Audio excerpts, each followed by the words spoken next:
Here is a country of great contrast. Great civilization of antiquity. A foreign country assembling. At long last, it's the Casa de Cavazos. I'm Justin Cavazos over here in Chicago, a little bit under the weather. That's Ada in Harlingen, Texas. That's Nathan in Westlaco, Texas. Next time I see you all will probably be in Austin. The half marathon's finally coming up. We've heard so much about it. What's the final week of training looking like? It's looking like maybe a 3-mile run, go to the gym one more time, carb load, hydrate, and get ready for Sunday. It's looking like I made a real horrible decision choosing just treadmill. I decided to run outside on Sunday morning. Man, I could not handle humidity, wind, inclines, nothing. Well, the good news is that it doesn't look like humidity is going to be an issue in Austin. It looks like we're going to get a nice cold morning, no humidity, so that's usually good for me. How cold are we talking? Possibly 37, and it'll warm up a bit. What's the high for that day? I think it's in the 50s. Let me double check. I'm no longer excited about this run. As soon as you sent that message earlier, I was like, oh my God. But the last time we ran it in Austin, it started at like 44 degrees, which was great. I didn't sweat for quite a while. Let me see. Yeah, I think running in the 40s and 50s is pretty nice.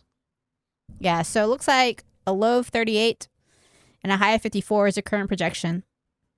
I think it's possibly good for us as long as it's not like super windy. They're not projecting wind either. What about hills? I don't really get problems with those hills. There aren't that many, and then they go down. It's not like you're on a consistent incline and you never go down. Well, if it's the same course as last time, I remember like the one really steep incline felt horrible. I was like, oh my God, why am I even here? But that was also because you were sick. Remember, you had a fever. Well, I could be sick again with that weather. It was also weird because you had a fever, but you were wearing a jacket. You really should have taken that off. I had just bought that jacket. I wasn't going to throw it away. No, you didn't have to throw it away. You could have put it around your waist. Yeah, like a middle school girl. Yeah. Yeah, no, I was fine. Yeah, I think there's a picture out there of him looking miserable with that yellow jacket. I have those pictures. But do you still have the jacket? Actually, I do. You should wear it again. I feel like around 50, 40 degrees is kind of a weird temperature to start running in because at the beginning of the run, like you're going to feel very cold. So you might want to put in like a hoodie or some kind of jacket or something, but then you warm up. So then you'll have to take it off. I feel 50 is nice. Like 50, you can go out, you just like, deal with it being cold just for a little bit and then your body warms up really fast. 40, it's a little weird. Yeah. So some strategies that have been given in the past is to just buy like a cheap hoodie that you're willing to throw away. So just like throw it away at some point along the course. What the hell? If you don't want to wear something around your waist. So what you're saying is just buy a Dallas Cowboys hoodie, start the run, and just toss it. That's actually a really smart idea. Or a Chicago Bears hoodie. Yeah, well, those are more expensive, aren't they? The official NFL gear? I don't know. Let's go to Walmart and find out. I'll go to the thrift store, get like the 95 Super Bowl one. If you go to the thrift stores in South Texas, it's a bunch of large shirts about either Jesus, being a dad, guns, or some combination of the three. Yeah, that's true. I feel, though, that I'm looking forward to it because I just witnessed the Harlingen Marathon, and they had a half marathon and 5K. It was humid. It looked horrible. People looked miserable. People were like almost passing out. We should have done the relay. I did the relay in that one last year. No, the humidity was not fun. I'd rather just not run here at all. Did people unfortunately, you have to do training. Did people have any medical issues on that one? Yes, but I can't really tell you a lot about it. That's protected. I will say that I didn't realize you could become hypotensive from all the volume loss, all the sweating. Just low blood pressure from losing all that fluid? Yeah, and extremely low, like almost near death. What the hell? Yeah. Do you remember that guy died like right after us in San Antonio? Yes, the diagnosis was heat stroke. Yes. So was it like 13 years ago or so? Yeah, we did like the San Antonio half, and I think it was in December. It was in December, right? Well, actually, I have the San Antonio half shirt on right now. And if it's the same one, it says November 13th, 2011. Okay, November, but yeah, like right after we finished, some guy like crossed the finish line, collapsed, and died. Yeah, so the diagnosis was heat stroke after the autopsy, but I wonder if there was also hypovolemia because I felt right away that wasn't going to be a great run. It was humid. I just felt like I needed to drink a lot of fluids. I felt tired earlier than usual. So I just knew it wasn't going to be a PR kind of day. So were you an attendee at the time? Was there part of you that wanted to intervene in that scenario? I didn't see it. I think I finished and people just said, oh, someone died. Like immediately? Yeah, I think we finished and then we figured out, hey, that was around the time we finished, like more or less. So we were able to like to see the video at that time. And yeah, like as soon as he crosses the finish line, he's starting to fall over. Jeez. The way that Ada was saying it sounded like you crossed the finish line and people were like, oh my God, someone died. And you were like, what? It was like, it was pretty soon after we finished that they said it. Yeah, we were aware of that within like maybe 15 minutes. We were like, oh man. So that obviously we had just finished. So that person, yeah, we were able to see the video where he was starting to collapse. damn. Well, I guess at least he finished. Yeah, I don't know. I feel like it doesn't matter that he finished. I feel like he should have paced himself better, hydrated better. And I think if he would have run it 10 minutes slower, he'd probably still be alive. But unfortunately, like sometimes your ego gets in the way. I was by the finish line on Sunday and I was hearing people talk about someone that they were waiting for and he really wanted a PR and they were kind of upset that he wasn't already done because he wasn't meeting his PR. And I'm like, yeah, this is not a PR day. He just needs to survive. He's not going to get a PR more than likely. Like, it's just not that kind of day. It's humid. It's just not a good day for this. So sometimes running sounds horrible. Yeah, especially down here. Most of the time it's hot, humid, or both. Well, good luck on that. You'll be greeted with a barbecue lunch afterward, I'm sure. Unless you're just so tired that the move is just to go to IHOP. Again. Trash can meal. Speaking of trash, how was that Super Bowl?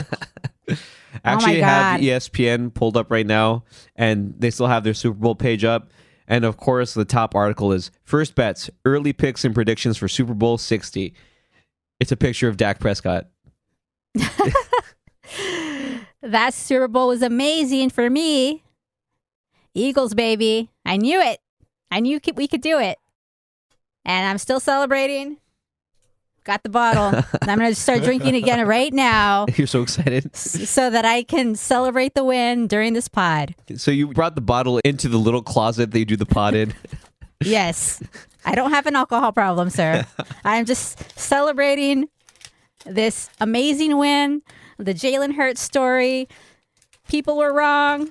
Dak's not better than Jalen Hurts. Come on, man. Yeah, put a note in there for our editor to not remove the sound of the wrapper that's coming off of the champagne bottle while Ada's talking. It's part of the victory. Yeah, Stephen A was actually saying that today. I'm pouring right now. What was he saying? He's saying that Jalen Hurts has already surpassed Dak. Oh, no shit. He already surpassed him like a while ago.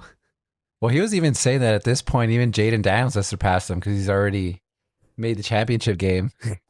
To be clear, I'm calling out the Heavyweights 956 podcasts. Come on, man. That's the problem with Cowboys fans. You're not realistic at all. There's no self-awareness. Dak Prescott has like 2 playoff victories and he's about 31 years old. They were saying that Dak Prescott is clearly better than Jalen Hurts. Okay. With no evidence, correct? No evidence. Jalen Hurts has been to 2 Super Bowls. He played well in both Super Bowls. Now Super Bowl champion, Super Bowl MVP, 26 years old. Case closed. Yeah, but has Jalen Hurts ever been a Campbell's Chunky Soup ad person? Not yet. Or has Jalen Hurts ever had his own Stripes taco? Is there a Dak Stripes taco? Yes, and it's called a Campeon. What? Why? Yeah, Why is it called that? He hasn't won. That's what it's called. What do you want me to tell Wait, you? what's in it? I have no idea. Probably tears. I don't know. I'm looking. It's like the beans from yesterday. Let me just say that the playoffs in every sport shows you who the real great players are. Dak Prescott has shown nothing. Dak Prescott made the Packers look like they were going to win the Super Bowl this year. He looked like complete garbage. Jalen Hurts never had a complete garbage game. In the playoffs, he had one interception, which actually wasn't even that bad. Like I said during the game. For your information, she cheered the interception and she said it was a good thing. I did. So regardless of what she says, she was cheering that it was a good thing. So we To brought clarify, up multiple times. I said that considering that Jake Elliott had been shaky up to that point, and essentially it was kind of like a punt where they pinned him at the 3 and they had a good defense, wasn't the worst thing ever and could be okay. Mind you, it was only 7-0 at the time. Horrible throw. Inside a dome, so you're a good kicker. And she's, yeah, that's okay. I didn't cheer. I said it was okay and not that bad. Our dad was like so And mad. maybe- What is wrong with you? That is never good. And you're just like, it's okay. It's okay. Because I trusted and believed in Jalen Hurts the rest of the way and the defense. They did not need those 3 points. They were perfectly fine. It was just completely overmatched in the trenches, both sides, complete domination. There's literally nothing the Chiefs could have done. I think they could have played like 10 times and they would have smashed them all 10 times. Yep. This actually didn't make it in a previous pod when we were talking about the Super Bowl. I had mentioned that wasn't it interesting that when they were playing against the Commanders, they were only rushing 4 defensive linemen. Would that be enough for Patrick Mahomes? Ada completely ignored that point because she was like, oh, but the storybook ending for Jalen Hurts, it's the best way to end it. I was like, I just gave you this point. I watched this game so I could talk about it on the pod, and then you didn't respond to it at all. And guess what? The main storyline about the defense was the fact that they didn't blitz all game, and they were able to put so much pressure on Mahomes. They got 6 sacks on him. I will say I wasn't sure that was going to work against Mahomes because they tried it before and it didn't work. They didn't get pressure on him like that in the first Super Bowl they played, though. And he was able to actually evade people. This defense was already way different, right? They went from 29th to be number 1? They were not ranked 29th when they played each other in the first Super Bowl, though. They were a pretty decent defense then. Well, this defense is obviously different, new pieces, and then Vic Fangio was the coordinator the whole year.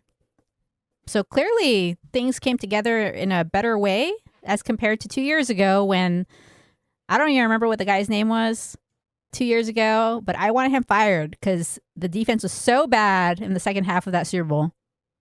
Nathan looks like he's looking him up. Oh, I'm looking up something that I saw. I just want to make sure I have the right name. Well, it seemed based on all the stuff that Saquon had done, that defensive game plan from Steve Spagnuolo and the Chiefs was just to stop Saquon. And they did that. They were like, well, let's see how good Jalen Hurts is. Jalen will have to beat us. And he killed him. That's a terrible strategy. Jalen Hurts is a great quarterback. Not only can he pass, he can run. I think his 72 yards rushing was the most a quarterback has ever rushed for in a Super Bowl. Nice. I was watching Good Morning America the day after, and Strahan had Jordan Mailata on. He was saying, oh, well, we think it was the coaching. And I was like, coaching had nothing to do with this because everybody was like Andy Reid, Mahomes. I mean, sometimes you just face an opponent where you just have no chance. Like, they were just dominated. Like, every single play was domination. Those late touchdowns, I'm pretty sure the Eagles' main defenders weren't even in anymore. So you're saying Mailata was saying that the Eagles coaching was a difference? Yeah, like they're super prepared. They knew everything. But I mean, it's a lot easier when just like the second the play starts, you already won with the front 4. So at that point, Mahomes either has to escape and run, which he was not willing to do for some reason. I personally think that he just came into the season out of shape and it ended up costing him. And I mean, everybody knows if you can get 4 guys to get pressure and you don't got to bring any extra guys, you're throwing against 7 defenders every time. And they had a really good secondary. So what was really going to happen? There's literally nothing they could have done. Well, I don't know much about defensive line schemes or any of that, but it just really seemed like every time they were collapsing that pocket as fast as possible. They just overpowered that offensive line and were completely able to contain him. Like, he couldn't really get outside the pocket ever. And because the pocket was so collapsed, he wasn't able to step up into it either. Yeah, well, I mean, in this game, you didn't really have to know about schemes. It was just brute force. They were just beating them. And at that point, strategy goes out the window. Either Mahomes is going to have to run all over the field, try to make something happen. Because otherwise, I mean, what can you do if the other team's just stronger than you? I mean, I think the coaching did have some impact, but maybe it was more of the work they put in throughout the whole season. I read something where Fangio didn't really like Miami because those guys didn't really want to work the way he wanted them to work. And with the Eagles organization, you tend to have people who want to work. And it starts at the top. Jalen Hurts and Saquon, they work hard. They do a lot of weight. They do a lot of crazy squats. They're trying to, get PRs in the weight room. So I think there's like a culture at the Eagles that worked with Fangio. And you can kind of see it throughout the season. Like, initially, we were definitely panicking, like 2-2, and it looked like, man, maybe they're just not good again. Yeah, but then again, one of those losses was just Saquon dropping an easy first down throw. I mean, that should have been 3-on-1 minimum. Yeah, but they weren't perfect throughout the year. And it seems like these last two games, things really came together.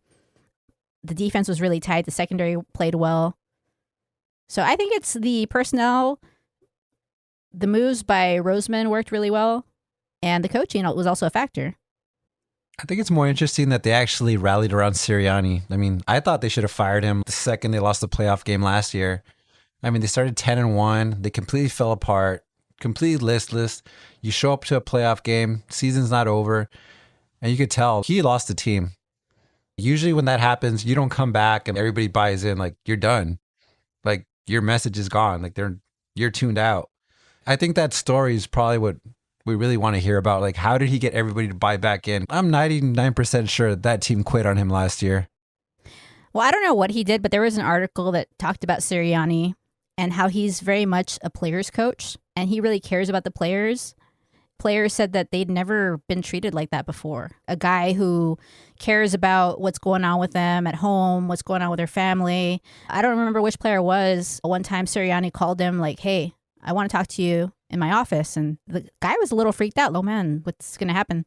And he just called him just to say, hey, man, how are you doing? Your mom or whoever was struggling, how's it going for you? Like, he really cares about his players. And I think that was probably part of what turned things around for them. Like, he's just like a genuine guy, cares about his players. He's super intense. And I think, too, like, sometimes when you're super intense, you piss people off. And that could have been part of the reason that he lost the team last year. Sounds a lot like Popovich. Those are the same stories that you would hear about him, that he was super intense with all of his players. Sure, he mellowed out a little bit when he got older. He was always the kind of person to try to talk to someone like as a person, not just some employee. I saw personally Hurts' interviews at the start of the season. He was very non-committal, very vague when he was asked about Sirianni. He really didn't want to say one way or another if he was like for him. So it's very interesting to me how it all came together. Well, I think A.J. Brown kind of shows some insight into what happens with Sirianni because A.J. Brown and Sirianni will bicker with each other. Yeah, they did in but the at the Super same Bowl. time, at the same time, later on, they'll be celebrating with each other. Well, that's how it is when you care, when you're really intense about it. That's not just sports, that's anyone. If you all are really invested into the same thing, you might have disagreements, but when you succeed, you're always on the same page there. The broadcast, they were talking a little bit about how Sirianni abdicated his play calling responsibilities. So that was kind of a big Kellen Moore thing this year. So I wonder if him saying like, I need to focus on the whole team instead of just really on this offensive play calling part of it is another reason why they might have had some kind of change in culture. Well, it worked out, at least for this year. It's always hard to get there. Sometimes you just need a change of pace. Yeah. Sometimes you need some feng shui. Sometimes you need to move the room around. Let's talk about that Jalen Hurts storybook ending. I freaking love that guy. I read about it more. Just the crazy story about how he gets benched at Alabama. He never sulked. He never complained. He asked Saban. And that was in the national championship game too. Yeah. And he got benched the next year too. So he never complained. He asked Saban what he could do to improve. He just kept working. He just kept working, getting better. Went to Oklahoma. He was a Heisman finalist, but lost to Joe Burrow. Still kept working. He got drafted 53rd. Burrow was like top 5. Tua also got picked ahead of him. Several quarterbacks got picked ahead of him. But just look at the way this guy carries himself. He never complains. He never says, oh, I'm working harder than anyone else. He's never arrogant. He just keeps working. Yeah. And getting better. It's just amazing. He's Storybook ending. He's charming. Yeah. He's a beautiful man. Good looking. He says that the story's not over, but I don't know. That turnaround's amazing. Benched for Tua, and now Super Bowl champion, Super Bowl MVP at age 26. That's why I love sports, man. How do you feel about the Chiefs being favored for next year already? I mean, it doesn't really bother me. I mean, they should be favored if the AFC is just going to be scared of them and make all these mistakes and choke whenever they play them. They probably have a fairly easy path to the Super Bowl. Okay, but how do you feel about ESPN ranking them number 1 for next year and Eagles number 4? It doesn't really bother me at all. Why would I care? What matters is what happens at the end of the day. I'm just wondering. I'm wondering what the logic is there. I think the logic for Vegas is they don't want to take those bets where KC's not the favorite. They're just going to put them as favorites. That way, the initial bets that come in are going to hurt the least. Yeah. I think there might be some part of it responding to how KC has previously responded to their losses. Yeah. I mean, the Eagles are still going to be solid. They're still going to have Jalen Hurts. They're still going to have Saquon. I don't know who they could potentially lose, but like, for example, the guy who intercepted Mahomes and did a pick 6, he's like a rookie. Yeah. So he's not going anywhere. They've had some nice draft picks who aren't going anywhere. It was his birthday. Anytime soon. That kid just turned 22. Apparently it was Saquon's birthday too. I mean, I don't get it. I mean, if not for like a complete meltdown, that team was also 10-1 last year. So you're talking about a team that could have potentially maybe gone to 3 Super Bowls in a row as well. But now they're dropping to 4th as per ESPN with like Buffalo right behind KC. But yeah. I mean, they're going to lose Kellen Moore, so I don't know how much that's going to matter. Well, who's number 3? The Lions are number 3. I grew up a Spurs fan, so for me, I don't care about any of the noise. I care about the wins. So you can rank them whatever you want, Vegas or ESPN, whatever. At the end of the day, what matters is who holds the trophy at the end. So what did Bill Simmons say about this matchup again? Today or after the Super Bowl? Yeah, after the Super Bowl. He was somehow shocked the way that Mahomes played. He was trying to reconcile why he looked that way. He was almost wondering if he was sick or injured in some way. I think Justin also listened to the pod and he got a little bit different vibe. But I feel like this is the same argument that happened with the San Antonio Spurs. Oh, I don't know why these players are playing so bad against the Spurs. It's the defense, dude. Mahomes is still great, but the defense played really well and pressured him. Yeah, I feel like it's kind of hard to take some of those takes at face value. I think especially Simmons is good about extracting his professional persona from his fan persona, and sometimes the line is blurred. But to me, it sounded like what he was saying was like in the moment, because he was playing so horribly, the first thoughts were like, is there something wrong with him? Is there some injury or another? Definitely didn't look injured at all. I mean, you just got so much pressure. That happens to every quarterback. Even Jalen Hurts would look like that. You also did speculate that Mahomes is not really in shape in general. Like now he's got the dad bod going on, so maybe he needs to get in better shape to move around better. Well, yeah, I mean, I feel like it's that whole LeBron thing, how LeBron kept running through the East no matter what. And when it came down to it, those teams in the East would make these critical errors that ended up costing them. And I feel that's all that's happening. So the fact they got to the Super Bowl, everybody's just like, well, they're back. But it turns out like they really weren't as good as they looked. Maybe they needed to face The Ravens. Another team that would put pressure on them, but they didn't. They got a pretty easy path in the end. So you think Mahomes needs to get in LeBron shape? I mean, I think he needs to understand that when he signed that contract, it's what happens to every NFL franchise. You have to start hitting on your draft picks. You need to be good about trades. If not, you're going to have to carry that team. And if you can't, you're not going to be able to win these big games. I think there was an article about Andrew Luck when he was still playing. And they were always really down about him because it'd be like, well, they won all these games by like one score. And usually they say like the next year, let's say you went 7-1 in one score games. Like usually the next year you'll go 500 and bring your record down. So, I mean, they've been amazing in one score games. I think they were said, what was it, like 12-1 or something in their last 13? It was something like that. I mean, it's at least over 10 wins. Those games usually don't go that way. Like things don't always go your way. So when they got to the Eagles, I feel like that might have been the only way, but I don't see how they would have made it a close game. Speaking of big contracts, when Jalen Hurts got his big contract, I was kind of worried because of what could happen as far as decimating the rest of the team. But Roseman has made some really good moves. They've had some good draft picks. And then Jalen Hurts doesn't take anything for granted. He's working hard in the gym, super in shape. So you could see it, the way he moves. It's just amazing. I mean, his passing is going to continue to improve. The run game is already there for him. So I can see them winning at least another Super Bowl in the next 2 to 3 years. I really like to see them match up with the Ravens in the Super Bowl because I feel like they're like a mirror image of each other, and that'd be really exciting to see. Yeah.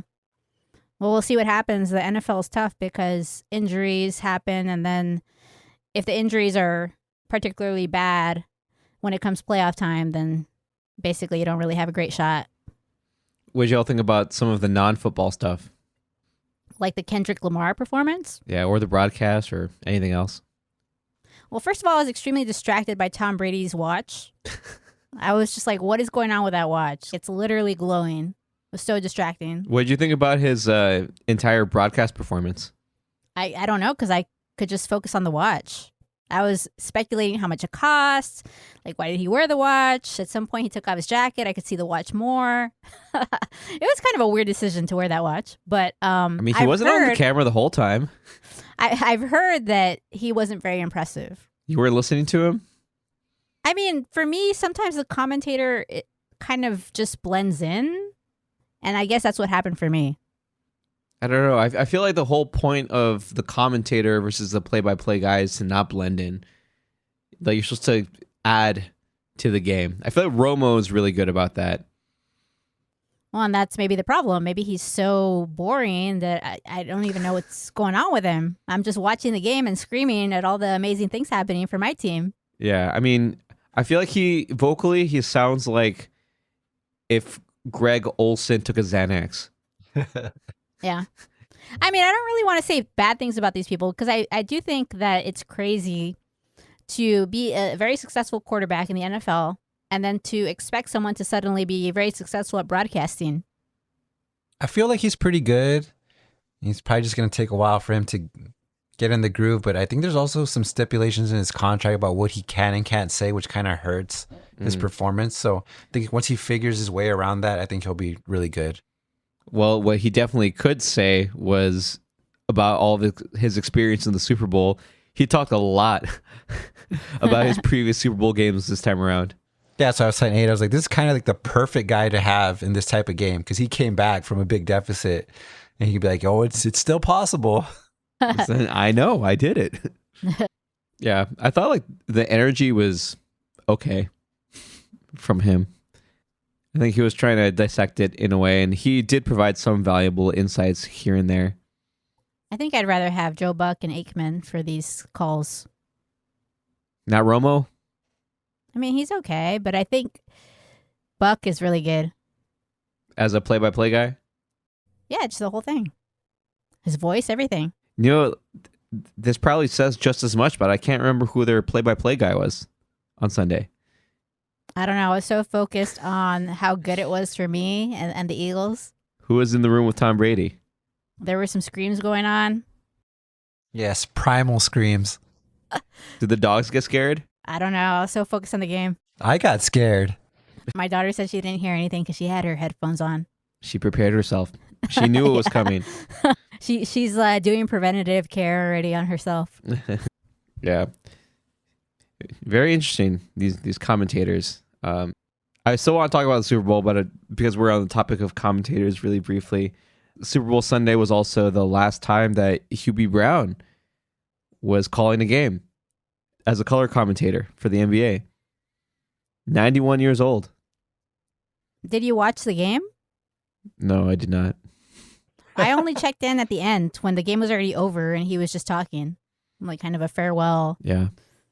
Well, I saw the clips of that and of Mike Breen giving him some heartfelt prepared remarks. You can see all of the love and respect for Hubie that went around, not only from current players, former players, other broadcasters, but man, like it was so hard for Mike Breen to keep it together. He was tearing up. I just think it's crazy that he was able to perform at such a high level until age 91. Yeah. Like maybe Hubie Brown should have been the president of the United States. Well, just it hits people in different ways. I mean, Marv Yeah. Albert was kind of on the tail end of his career, but he retired by the time he was 80. Yeah, there's some luck involved. I think that there is some things you can do to try to make your body healthier at the end, make your body and brain healthier. But yeah, there's luck involved, and maybe sometimes you have bad luck and your brain doesn't age as well. Yeah. Maybe our brains will get sharper from doing this pod. Or dumber. I remember more about him taking over the Grizzlies when he was still pretty old. 04, he took over the Grizzlies head coaching. And at that point, the franchise had never been to the playoffs. And in his second year, he was able to take them to the playoffs for the first time ever. And I remember that was a really good story because he hadn't been coaching for a while. And at that time, could you even conceive of the fact that 20 years later, he'd still be broadcasting? Nope, of course not. I just thought it was a really good story when that happened because everybody was like, wow, like you got this team to buy in. They made the playoffs. Yeah, it was unreal when I learned he was 91 already. Like, how did he keep doing this until this age? Yeah. And of course, he has the energy of a 91-year-old on the broadcast, but still providing a bunch of insights, teaching the game, making you appreciate it at different levels. Yeah. The way that only a master could. Yeah. You've heard about it with explaining certain concepts. If you can teach it at all levels, from like super advanced concepts to even talking to a child, then you really know your stuff. And that's kind of what Hubie Brown did. Nice. Something to aspire to. Yeah. My daughter recently made me explain appendicitis to her. I'm like, all right, that's interesting. How did that go? I think I did pretty well, but she continued to ask questions until she felt she understood it well enough. So maybe you need to workshop your explanations a little bit. Clearly, I need to practice on my daughter. But back to the Super Bowl. So I heard people complain that it was terrible. That it was a terrible Super Bowl. Someone said it was the worst Super Bowl. Just FYI, it was the best Super Bowl for me. Anytime your team kills, it's the best. So why were these people saying it was the worst one? What made it so bad for them? Because it was a beatdown. The halftime show. What was wrong with the halftime show for them? Apparently, a lot of people tuned out after that. Well, it was 24-0 at half, right? Yes, it was. You think people were offended by it? Well, I mean, apparently there's a message behind it directed toward the president who was in attendance. Well, it's about the experience of being black in America. I will say I didn't really like the halftime show just because I was bored. I didn't know any of the songs. So, but I feel like I need to go back because people had said that it was so impactful. So I feel like I need to go back and just focus on watching the halftime show. You need to have your Spark Notes. You need to have the lyrics pulled up so that you can do your required reading during it. I will say that especially in the first half of the show, the vocals were really low in the mix. It was a lot harder to understand him than later in the set. I don't know if they made some adjustments. Part of me also wonders, with how big a production this was, if the more like political stuff that he was saying wasn't necessarily savory to the broadcasters at Fox, that the compromise that they might have come to was actually putting his vocals a little bit down in the mix. That's my conspiracy theory. But I thought it was a good show. I thought the dancing was great. The sets were great. the performance energy and the songs were awesome. There was a certain unapologeticness about it in terms of who the words were being directed at. I mean, do you know about all the Drake stuff, right? Yeah. Yes, that was very obvious. Well, some people don't know culturally what's going on with Kendrick and Drake. Yeah, like I said, I got to go back and really pay attention to it because I need to understand the message better. In the moment, I was bored because that's how I am. Like, if I don't know the song, I just get bored. This happened to me at a Pearl Jam concert. I literally was falling asleep during the concert because a lot of the songs I was not familiar with. So, yeah. Yeah. So for those people who don't know Ada is not the kind of person who really listens to the lyrics of songs. It's just about the vibe. It's so bad that when we found out that the lead singer of Linkin Park committed suicide, Ada was like, I had no idea that he was so depressed. And we're like, what are you talking about? Literally every single one of the songs is about being super depressed. I've become so numb. In the end, it doesn't even matter. I had no idea. I don't know why I'm like this. I'm sorry. Just tune out sometimes. Speaking of somebody that's depressed, did you guys see that CNN special on Kobe? No. I did not. Was that recent? Yeah, it's a 3-part series. It's already finished airing. It's pretty interesting. Are you saying that you're depressed after watching the special? Yes, clearly. Seems like his life wasn't as easy as maybe it looks from the outside since he was such a rich basketball player. I mean, I feel like I'm the type of person who doesn't just assume that these people's lives are easy. I just don't feel like I'm that type of person that makes these types of assumptions. I think being a pro basketball player is probably extremely hard. But what kind of difficulties are you talking about?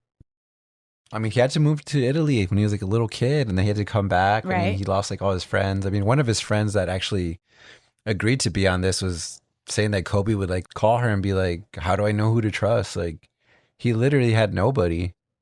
That's why people speculate that's why he had married Vanessa right away so young, because like he kind of didn't really hang out with anybody and he didn't trust anybody. Yeah. That's probably why he also spent so much time in the gym working on his game, allowed basketball to become his life in that way, because I guess when you don't trust anyone, you're moving around, you have to hold on to something, and I guess basketball is that. And I haven't seen this, but I can just assume, just from hearing all the Kobe stories that I've heard at this point, that probably the hardest person on Kobe wasn't any of the fans or critics, it was probably just himself. I feel like anyone who's highly successful or great tends to be a massive self-critic. Well, it's already out all the way, so highly recommend anybody's listening. Binge it. You won't be disappointed. But then we'll be depressed, is what you're saying. If you really like Kobe, yeah. I mean, I felt like that was the celebrity death that impacted me the most in my entire life up to this point.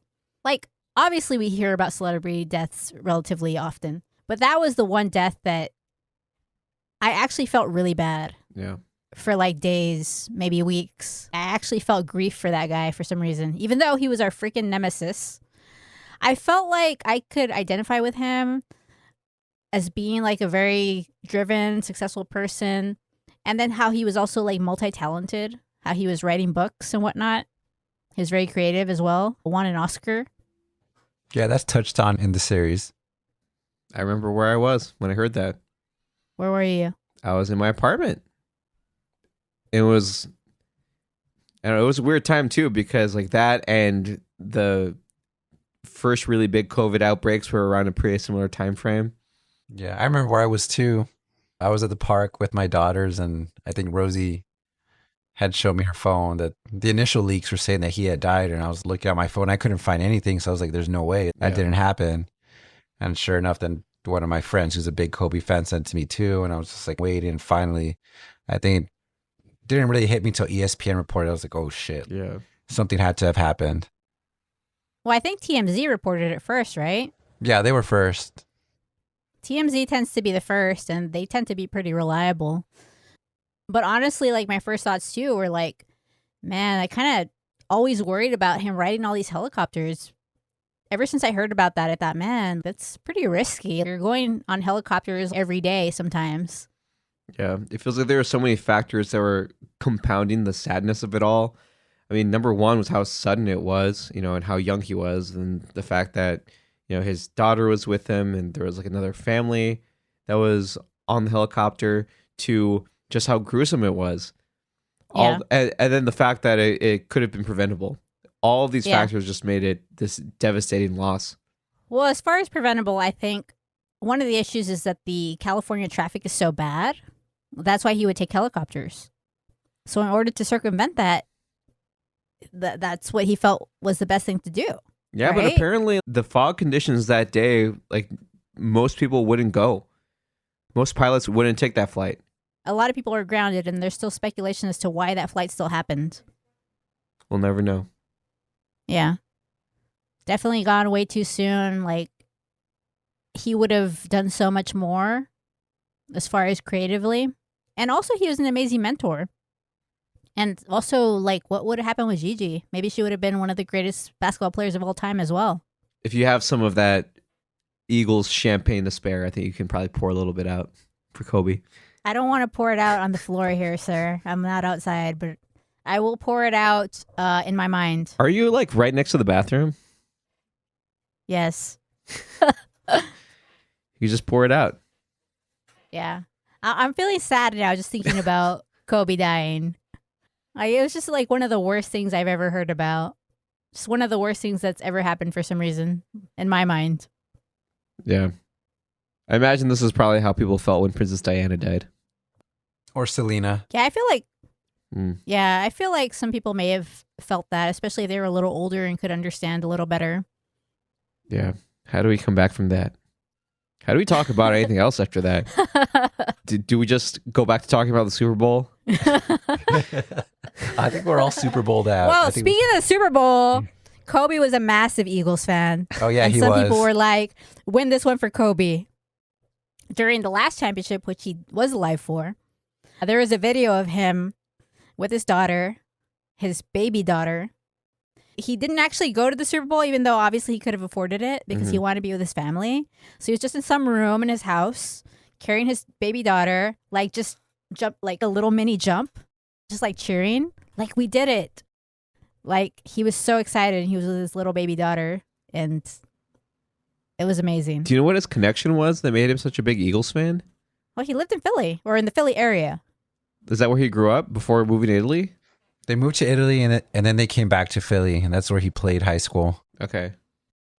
See, He played at Lower Merion High School. I don't know these things. So I think it's more of a suburb, right? Yeah, I think so. In the documentary, they're saying like when people first started hearing about Kobe, it was kind of weird because there's all these other powerhouse schools, and Kobe went to this suburban school, and they're like, "Who is this guy? Doesn't play against anybody." But then when they played against him, they're like, "Oh crap, this guy's for real." Yeah. So if Kobe's out there somewhere, his spirit, he's happy with that Eagles win. Yeah, is he singing the Eagle song? Fly, Eagles, fly. How's it go? I don't know, because I'm now a little bit intoxicated with this champagne. You know how it ends though, right? I don't recall. Isn't it Eagles? Eagles. Oh, yeah. Man, we should have gone to that game, because I could have been doing like full out screams along with other people. Becca has a coworker in the neurology program at Rush who is actually from the Philadelphia area, and sure enough, like she was at an Eagles bar in Chicago, and just like seeing her like Instagram stories at the Eagles bar, it was crazy. It was super loud. Did you see the videos of Philly itself? No. They were like removing like poles from the streets. They were like throwing fireworks at people. Like, it looked dangerous, man. Why does that always happen when they win? With the Phillies, with the last Eagles Super Bowl? It doesn't even matter. I had seen a meme. It's Eagles win, Eagles lost. And in the middle is still Philadelphia destruction. Yeah, there was some looting apparently. I don't know. I mean, Happy they get looting. pretty drunk and rowdy. But I will say that experiencing a championship in person is like top experiences of your life.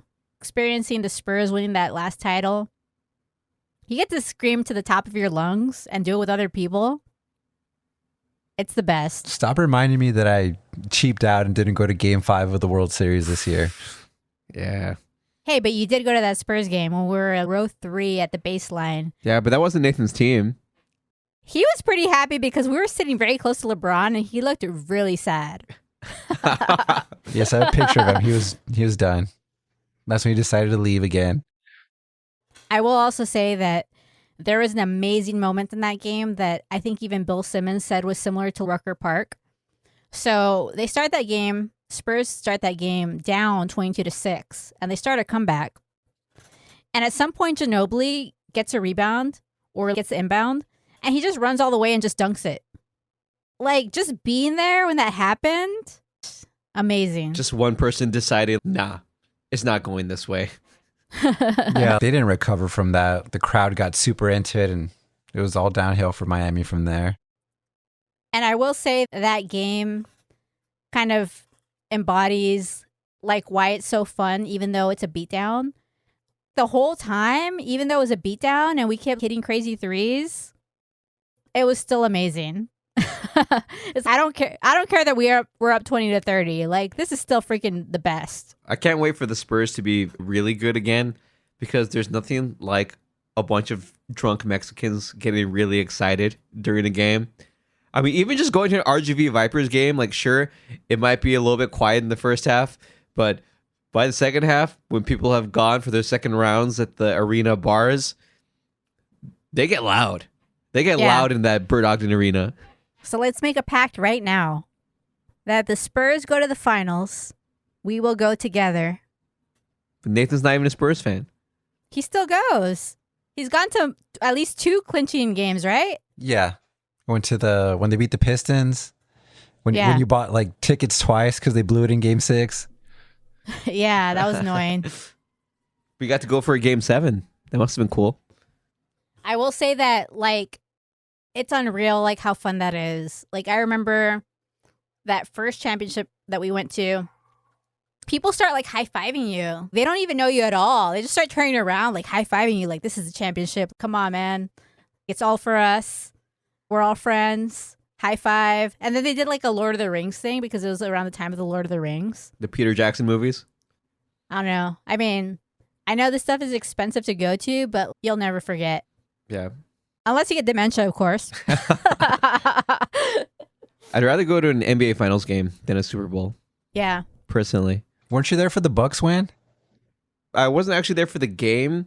I just like went to Milwaukee with some friends to walk around and find a bar to watch the game in, which was very difficult because the entire city was super pumped. But it was a party. That city was a party when they won. That's probably my favorite championship in the NBA in the past few years. By far. Which one? The Bucks winning it. Against the Suns. Oh, okay.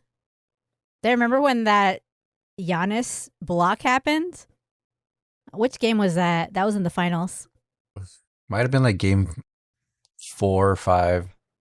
I feel like that entire finals run was epic because you had that series against the Nets. Oh, yeah. Yeah. Actually went to one of those games. So when people talk about these crazy like amounts that they pay for these tickets, it's usually worth it. Like, I spent $10,000 on 3 tickets to that final game, and it was like one of the highlights of my entire life. It was so good. That's so much money. Yeah, but it was like priceless. If you're a massive NBA fan, like, that's just insane. Like, having these people walk right by you. I think that last game that we went to, Bill Russell was there in one of them. I was like, oh shit, it's Bill Russell. And you're like, what? Yeah. Did you say that out loud? Did he hear you? I probably just said like, hey, that's Bill Russell. But Pat Riley walked right by us. It was just like insane. And then Dad went with us too. He was probably also freaking out because he's the biggest NBA fan as well. I just remember I saw Magic Johnson in the Bahamas and I was too much of a pussy to say anything. I was like, oh, just walked past. Oh, okay. I thought you said you weren't even sure, and then we looked it up and it was clearly him. I was like pretty damn sure, and I was like, oh, what the hell? Like, why is he here? I don't know. Maybe that's the right move because, I don't know, sometimes it happens to them all the time. They need a break. They need some of their personal space. It was also like late and we had already been drinking and like we were walking somewhere and like you just got closer and I was like, Oh yeah, that's magic. Yeah, that's a good thing that like Magic Johnson doesn't have the story. And I was like, man, I was just enjoying myself this nice evening, and then these drunk people just come over and say, "Hey, are you Magic Johnson?" Wasn't Omar with you? Yeah, and your ex-husband was with us. Deceased ex-husband. Well, actually, no, he wasn't. We saw him, and then we went to tell him, and then he's like, "Where?" And like, we went to go look for him, but he had already gone into the condo already. So Okay, so then you and your wife saw him. yes, Okay. Yeah, Yeah, I mean, I think it's hit or miss. Maybe if you would have tried, it would have worked out well, or maybe it would have worked out horribly, and you would hate Magic Johnson because he was an asshole to you. she probably just would have ignored me. I think different superstars like deal with it in different ways. I think I respect the people that want their space and their privacy, but at the same time, like I really respect people that are willing to give you their time yeah. and their attention. Because for Nathan, it might have been like one of the best experiences of his entire life if they would have actually talked. Yeah, probably. I just don't know how long he would have talked. 'Cause like I said, it was already dark out. He looked like he was heading in for the night, possibly. Maybe we just been like, "Hey, whatever." But still, could have talked to him. And especially if you would have had a card just on you, like an actual card for him to sign.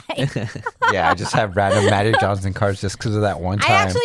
You just walk around with a binder with all the players that you want to sign.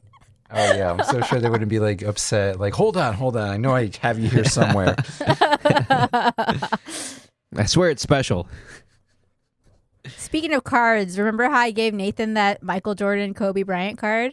What's the status of that card being graded? I haven't decided if I want to grade it. Maybe I'll just keep it raw and sell it later. But I don't think I want to sell it. Maybe I'll hold on to it. That was my theory that he wasn't going to sell it. Yeah. But hey, if it's worth like $1 million at some point in the future, that would be awesome for you. Hey, sometimes the personal value is the most important value. It won't be, but I mean, those are two of my favorite players, and the only thing that make it better is they were autographed. But clearly, only one of the players can autograph it now. So I pulled that card from a box maybe over 10 years ago, and Nathan said that I didn't give him anything for his birthday. I'm like, okay, I didn't really know that we all gave each other birthday gifts, but okay. And then I decided I should give him this card because he'll appreciate it more than I do. Well, yeah, I mean, I only said that because I took you to dinner. Like, you didn't even buy me like a Stripes El Campeon taco or anything. So I have officially outdone him because the card is worth over $1,000.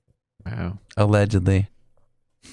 It's a Kobe Jordan game used card that has a little piece of jersey that they each wore at some point during their careers. You know, I will say, like, it's not worth $1,000 because I don't think that's what the price that Nathan would sell it at. Definitely not. That's not enough. So it's worth more? To me, it's worth more than that. So anyways, I've now officially outdone him and I don't have to buy him anything ever again.